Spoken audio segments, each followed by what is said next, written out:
يكون الكثير منهم لم يفكر في نصيحتي يوما من الأيام. أشياء سيتم التخلص منها، مفاتيحي، كتبي، حقيبتي، أحذيتي، ملابسي، وهكذا.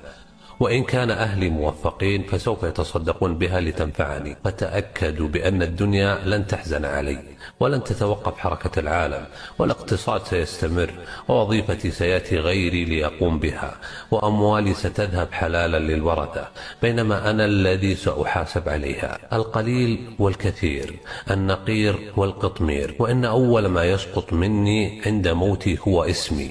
لذلك عندما أموت سيقولون عني أين الجثة، ولن ينادوني باسمي. وعندما يريدون الصلاة علي سيقولون أحضروا الجنازة، ولن ينادوني باسمي. وعندما يشرعون بدفني سيقولون قربوا الميت، ولن يذكروا اسمي. لذلك لن يغرني نسبي ولا قبيلتي، ولن يغرني منصبي ولا شهرتي.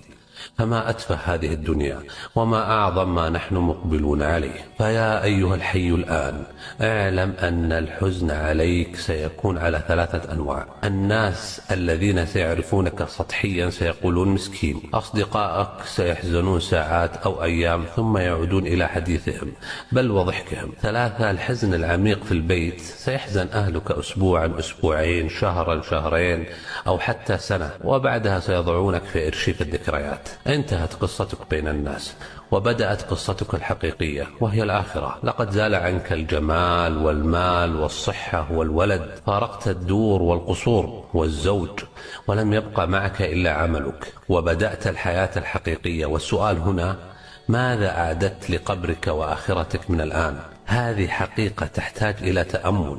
لذلك احرص على الفرائض، النوافل، صدقة السر، عمل صالح، صلاة الليل، لعلك تنجو. إن ساعدت على تذكير الناس بهذه المقالة وأنت حي الآن، ستجد أثر تذكيرك في ميزانك يوم القيامة بإذن الله. وذكر فإن الذكرى تنفع المؤمنين.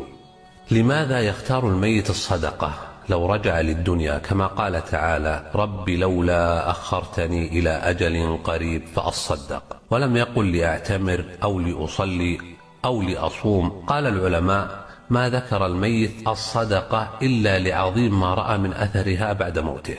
فأكثروا من الصدقة. ومن أفضل ما تتصدق به الآن 10 ثواني من وقتك لنشر هذا الكلام بنية النصح، فالكلمة الطيبة صدقة.